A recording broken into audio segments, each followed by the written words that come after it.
Success coaching classes में आपका स्वागत है। यदि आप चैनल में पहली बार आए हैं तो चैनल को सब्सक्राइब कर ले और बेल आइकन को ऑल में प्रेस कर ले ताकि आने वाले सभी वीडियो का नोटिफिकेशन टाइम पर मिल जाए। आज हम लोग डिस्कस करने वाले हैं क्लास 10 साइंस का 2024 का आपका ओरिजिनल क्वेश्चन पेपर आपको बताने वाले हैं।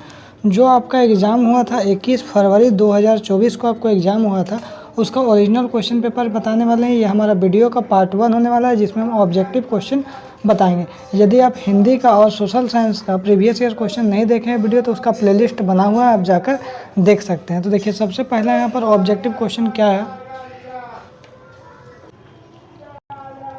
इस टाइप का देखिए क्वेश्चन 2024 का बोर्ड एग्जाम में पूछा गया था। आपका ऑब्जेक्टिव क्वेश्चन देख लीजिए ताकि आपका 2025 में आपको किस टाइप का क्वेश्चन पूछेगा आपको आइडिया लग जाएगा।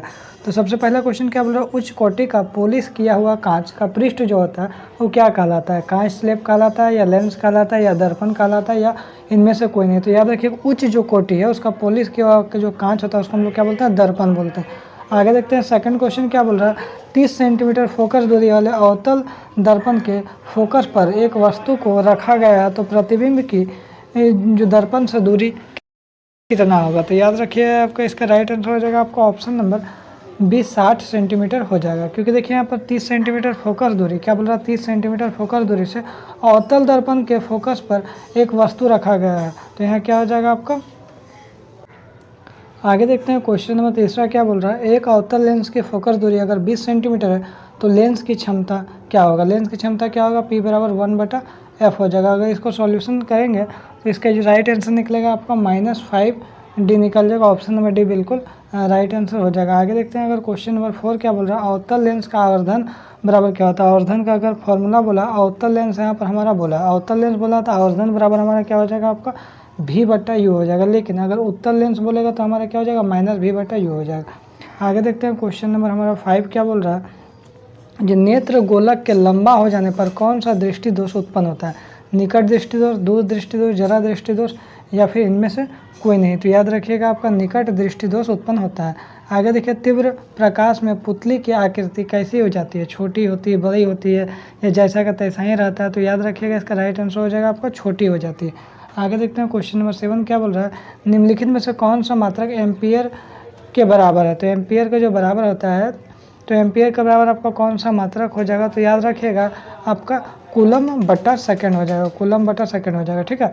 आगे यदि हम लोग देखते हैं क्वेश्चन नंबर 8 क्या बोल रहा है, यदि 1 ओम के 10 प्रतिरोध समांतर क्रम में संयोजित किया जाता है तो उसका परिणाम प्रतिरोध कुल प्रतिरोध कितना निकलेगा। तो याद रखिएगा आपको 1/10 ओम निकल जाएगा। अगर R1 R2 R3 अगर 10 को है आप समांतर क्रम में अगर ओम है तो आपका 1/10 निकल जाएगा। इसका फॉर्मूला आपका हो जाएगा, देखिए इसका फॉर्मूला आपका 1/RL बराबर 1/R1 प्लस 1/R2 और प्लस 1/R3। इस तरह से हम लोग क्या करेंगे 10 ओम तक लेकर जाएंगे तो इसको सॉल्व करेंगे तो 1/10 ओम आ जाएगा। आगे देखते हैं क्वेश्चन नंबर 9 क्या बोल रहा है, एक क्षैतिज सीधी तार में धारा की दिशा पूरब से पश्चिम की ओर है तो तार के ठीक नीचे स्थित बिंदु पर चुंबकीय क्षेत्र की दिशा होगी, कैसा दिशा होगा। तो याद रखिएगा उत्तर से दक्षिण दिशा होगा। आगे यदि हम लोग देखते हैं क्वेश्चन नंबर 10 क्या बोल रहा है, पृथ्वी पर ऊर्जा का मुख्य स्रोत सबसे मेन स्रोत क्या है। तो याद रखिएगा इसका जो राइट आंसर हो जाएगा हमारा ऑप्शन नंबर डी सूर्य हो जाएगा। आगे यदि देखते हैं क्वेश्चन नंबर 11 क्या बोल रहा है, Zn + CuSO4 ZnSO4 हो रहा है। देखिए यहाँ पर Zn CuSO4 था ना, तो क्या किया Zn क्या किया SO4 के साथ अभिक्रिया करके ZnSO4 कर दिया, Cu को अभी विस्थापित कर दिया। तो किस प्रकार का अभिक्रिया, तो याद रखिए इसको हम लोग क्या बोलते हैं वियोजन, इसको हम लोग विस्थापन अभिक्रिया हम लोग बोलते हैं। ऑप्शन नंबर क्या हो जाएगा सी बिल्कुल राइट आंसर हो जाएगा। आगे देखिए चांदी के ऊपर काली परत चढ़ना क्या किसका उदाहरण है। तो याद रखिएगा ये जो उदाहरण है किसका, संक्षारण का उदाहरण है। आगे देखिए अम्ल के जल विलयन में कौन सा होता है। तो याद रखिए अम्ल के जल विलयन में H+ आयन होता है। तो याद रखिएगा H+ आयन हो जाएगा हमारा 13 का ऑप्शन नंबर बी बिल्कुल राइट आंसर हो जाएगा। अगर क्षारक बोलेगा तो OH- आयन हो जाएगा, अगर ये अम्ल की जगह यहाँ क्षारक रहेगा तो OH- आयन हो जाएगा। आगे ये देखते हैं क्वेश्चन नंबर 14 क्या बोल रहा है, विरंजक चूर्ण का रासायनिक सूत्र क्या होगा। तो याद रखिएगा विरंजक चूर्ण अगर बोलेगा तो उसका रासायनिक सूत्र क्या होगा, CaOCl2 हो जाएगा। ठीक है। आगे देखते हैं क्वेश्चन नंबर 15 क्या बोल रहा है, निम्नलिखित में से कौन सा धातु सर्वाधिक तन्य होता है, कौन सा धातु सबसे ज़्यादा सर्वाधिक तन्य होता है। तो याद रखिएगा सबसे ज़्यादा सोना होता है। आगे ये देखते हैं क्वेश्चन नंबर 16 क्या बोल रहा है, धातुओं की क्रियाशीलता का सही क्रम। देखिए धातु की क्रियाशीलता का एक सही क्रम आपको टेबल को याद रखना होगा, तो इसका याद रखिएगा। इसका राइट आंसर हो जाएगा आपका सोडियम, मैग्नीशियम और जिंक और कॉपर हो जाएगा। आगे यदि देखते हैं क्वेश्चन नंबर 17 क्या बोल रहा है, कार्बन की संयोजकता क्या होगी। तो कार्बन की अगर संयोजकता अगर आप निकालिएगा तो इसका राइट आंसर हो जाएगा हमारा ऑप्शन नंबर 4 हो जाएगा। ठीक है, आगे देखिए लंबी श्रृंखला वाले कार्बोक्सिलिक अम्लों को सोडियम लवण को क्या कहते हैं। तो याद रखिए उसको हम लोग क्या बोलते हैं, साबुन बोलते हैं। आगे यदि हम लोग देखते हैं क्वेश्चन नंबर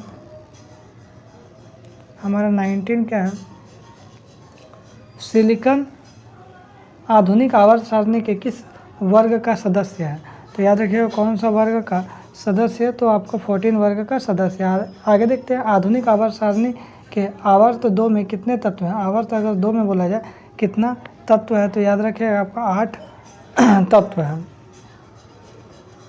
आगे अगर देखते हैं क्वेश्चन नंबर 21 क्या बोल रहा है, विषमपोषी जीव अपनी उत्तरजीविता के लिए प्रत्यक्ष या परोक्ष रूप से किस पर आश्रित होते हैं, किस पर डिपेंडेंट होते हैं। तो याद रखिए आपका हरे स्वपोषी पौधों पर डिपेंडेंट होते हैं। आगे देखते हैं क्या बोल रहा है, पौधों के वायवीय भागों से जल के वाष्प में रूप में निकलने की जो प्रोसेस होता है, जो क्रिया होता है, उसको हम लोग क्या बोलते हैं। तो याद रखिए उसको हम लोग क्या बोलते हैं, वाष्पोत्सर्जन बोलते हैं। आगे देखते हैं दो तंत्रिका कोशिका का मध्य जो खाली स्थान रहता है, तो खाली स्थान को हम लोग क्या बोलते हैं, तो हम लोग सिनेप्स बोलते हैं। क्या बोलते हैं, सिनेप्स बोलते हैं। आगे देखिए मानव में वृद्धि एवं चतुराई का जो केंद्र होता है उसको हम लोग क्या बोलते हैं, तो ब्रेन का ही एक पार्ट है, तो उसको हम लोग क्या बोलिएगा, तो उसको हम लोग क्या बोलते हैं, सेरिब्रम बोलते हैं। आगे देखते हैं क्वेश्चन नंबर 25 क्या बोल रहा है, जब अंडाणु निषेचित होता है योनि में, गर्भाशय में, अंडाशय में या फेलोपियन ट्यूब में। तो याद रखिए इसका राइट आंसर हो जाएगा फेलोपियन ट्यूब में होता है। आगे देखिए नर युग्मक एवं मादा युग्मक के संयोजन से क्या बनता है। तो याद रखिए इसको हम लोग युग्मनज बोलते हैं। आगे देखिए अवशोषी अंग का उदाहरण बताइए। तो अवशोषी अंग जो यहाँ पर हो जाएगा, इसका राइट आंसर हो जाएगा हमारा उदाहरण कर्ण पल्लव की पेशियाँ हो जाएगा, पुच्छ को कसो रुकाएँ हो जाएगा, निषेचन पटल, इनमें से सभी हो जाएगा। आगे देखते हैं क्वेश्चन नंबर 29 क्या बोल रहा है,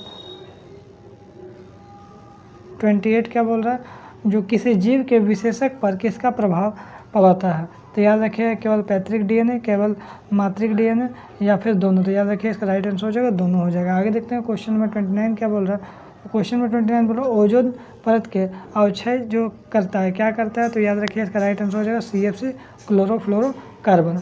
आगे देखिए विश्व में सबसे तेजी के साथ घटता जा रहा प्राकृतिक संसाधन कौन सा है, जल, सूर्य का प्रकाश या फिर पवन या वन। तो इसका राइट आंसर हो जाएगा हमारा वन, बिल्कुल राइट आंसर हो जाएगा। तो इस वीडियो में आपको ऑब्जेक्टिव कवर कर दिए 30 क्वेश्चन जो आया था। अब इसके बाद वाला वीडियो आएगा उसमें आपको ऑब्जेक्टिव क्वेश्चन के बाद आपको 2 नंबर वाला क्वेश्चन करवाया जाएगा, फिर आपको 3 मार्क्स वाला क्वेश्चन करवाया जाएगा, फिर आपको 5 मार्क्स वाला क्वेश्चन करवाया जाएगा। 4 पार्ट में वीडियो आएगा।